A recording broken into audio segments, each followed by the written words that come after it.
Hello guys, आज मैं सिर्फ एंड मांगा का चैप्टर 57 को यार हिंदी में एक्सप्लेन करने वाला हूँ। इस चैप्टर में बहुत कुछ होने वाला है तो ध्यान से सुनना गाइस। तो चलिए ज़्यादा बात ना करें, वीडियो को स्टार्ट करते हैं। अब चैप्टर की स्टार्टिंग में हमें क्रीतो के साथ उसके फादर का बड़ा ही ताबड़तोड़ फाइट दिखाया जाता है, जहाँ पर उसके फादर के ऊपर क्रीतो हमला करता है। उस फादर बोलते हैं वो तुम काफ़ी फास्ट हो गए। तभी क्रीतो बोलते बूढ़े तुम असल में स्लो हो गए हो।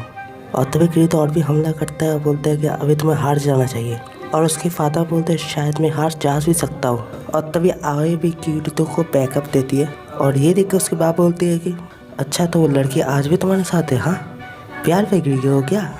तभी क्रीतो बोलता है शट अप और वो उससे गला काट देता है उसके बाप का। लेकिन उसका गला बिल्कुल चेन से बंधा हुआ रहता है, हालांकि मुंडी अलग हो गया होता है लेकिन ऊपर कोई खून नहीं गिरा हुआ रहता है। तभी क्रीतो बोलते तुम्हें मारना शायद सच में बहुत ही ज़्यादा मुश्किल होने वाला है।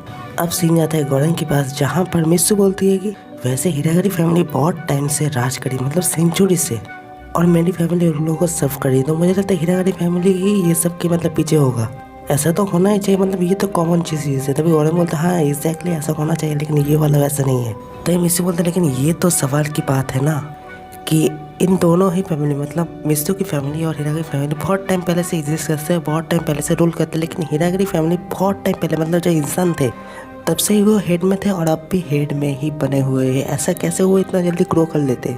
इसका आंसर शिनोआ देती है और बोलती है कि सही में आंसर है कि वो लोग अच्छे बंदे नहीं है। तभी गौरन बोलता है हाँ वो लोग हिरागरी है। अब ये सब सुनकर माहिरो बोलते हैं कि वह बहुत टाइम बाद तुमसे ऐसा एक इंट्रोडक्शन सुनने को मिला है गौरन। तभी गौरन बोलता हाँ तुमसे भी। और तभी यूँ बोलते गौरन वैसे एयरपोर्ट में तुम कैसे क्रीतो की मदद कर रहे थे, इसके बारे में कुछ बताओ। हालांकि गौरन इसके ये सवाल को बिल्कुल इग्नोर करते हुए बोलता है कि आखिर में क्रीतो भी वही है जो माहिरो बहुत पहले थी। तभी शिनोआ बोलती है कि तो फिर इसका मतलब क्या है, मतलब हमारे परिवार में सभी लोग बस पावर की भूखे हैं, बस पावर चाहते हैं। पहले तो मेरी सिस्टर को एक एक्सपेरिमेंट ने मार दिया, अब क्रीतो को एक डीमन वैसे कुछ एब्जॉर्ब कर लिया है शायद, और मैं तो बहुत जल्दी भाग गई वहाँ से जैसे मेरा पैर मूव करने लगा। तभी गौरन बोलता है कि तुम्हें सच में लगता है कि तुम भाग सकती हो सीरियसली। वैसे सच बताओ तो तुम दोनों में, माहिरो और तुम में, जब तुम पैदा हुए थे तब तुम्हारे अंदर ही डायरेक्ट डीमन कोड घुसा दिया गया था। मतलब तुम और तुम्हारे डीमन एक साथ ही थी हमेशा। वैसे तुम्हारा डीमन शिकामी दोजी तुमसे क्या बातें करते हैं शिनोआ। अब ये सुनकर मित्सु बोलती क्या डीमन पैदा होने से, ये सब क्या है यार। तभी गौरन बोलता है हिरागरी फैमिली हमेशा ऐसे ही किसी चीज़ को बचाने की कोशिश करते और उस चीज़ के लिए आखिरी दम तक लड़ते, और क्रीतो भी अभी वैसा ही कर रहा है। तभी शिनोआ बोलते किस चीज़ के लिए, एक होपलेस ड्रीम के लिए, वो अपनी राइट के लिए लड़ रहा है।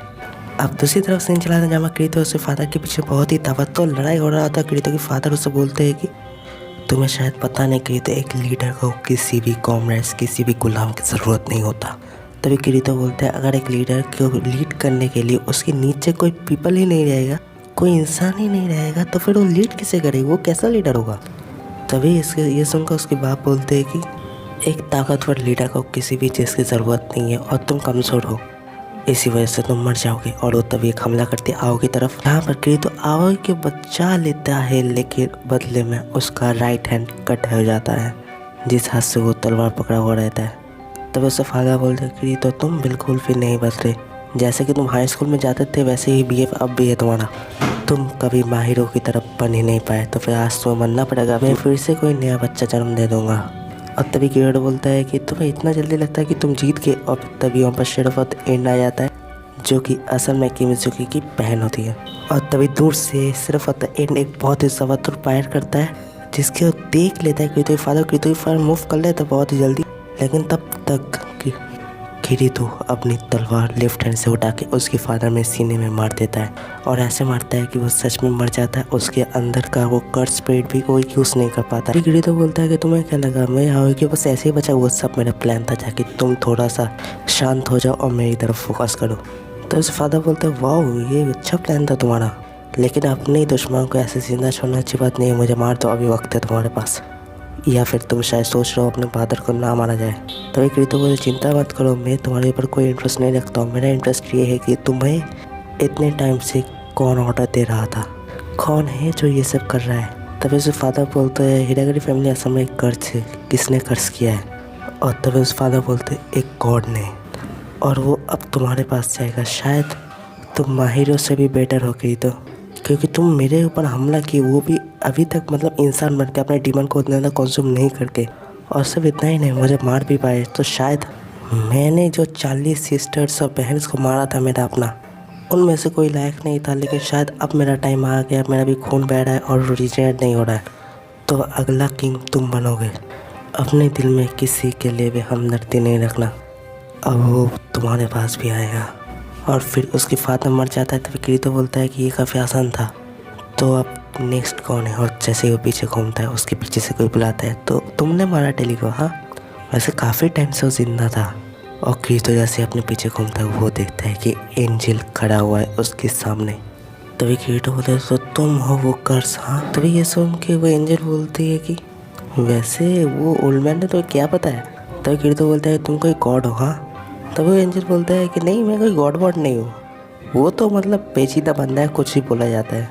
तभी किरीटो बोलता है, तो फिर ये सब के पीछे तुम हो? हाँ, चिंता मत करो, आज तो मैं भी ख़त्म कर दूंगा। और तभी वो अपने बाएं हाथ से फिर से उसे फादर के सीने से तलवार निकाल के उस एंजल के सीने में मार देता है। और जैसे ही वो मारता है, वो एंजल बोलता है, वेलकम होम रैमा की, बहुत टाइम बाद मिले।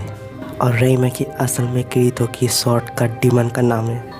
अब दूसरी तरफ आओई जहाँ पर जाती है, जिस जगह से वो सिर्फ अपने एन को फायर किया जाता है, तभी आओई बोलते, रुक जाओ, अभी फायर मत करो, वहाँ पर लॉर्ड किरीटो भी है। तभी वो बंदा बोलता है, लेकिन लॉर्ड किरीटो ने हमें स्ट्रिक्टली ऑर्डर किया है कुछ भी हो जाए फायर करना। तभी किरीटो उस एंजल की तरफ देख के बोलता है, तुम कौन हो? तुम्हें कुछ हो क्यों नहीं रहा? मैं तुम्हें ख़त्म करना चाहता हूँ, तुम मर क्यों नहीं रहे हो? तभी एंजल बोलता है कि हाँ, मैं भी मरने की बहुत टाइम से कोशिश कर रहा हूँ, मुझे कोई मार क्यों नहीं पाता।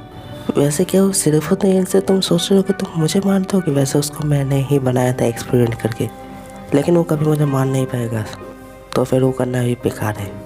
तो अब जब तुम नए किंग हो, तुम्हें प्रोसेस करना पड़ेगा किरीटो। और किरीटो बोलते, हट जाओ मॉन्स्टर, पहले अपना नाम तो बताओ, तुम कौन हो, क्या हो?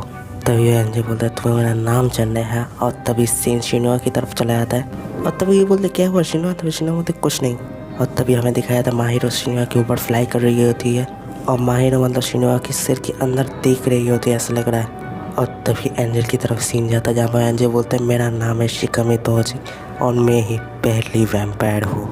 और इधर ये वाला चैप्टर ख़त्म हो जाता है। यार बहुत ही बवाल चीज़ हुआ, और भी बहुत कुछ होने वाला है नेक्स्ट चैप्टर में। होपफुली नेक्स्ट वीक को यार आ जाएगा, उम्मीद है।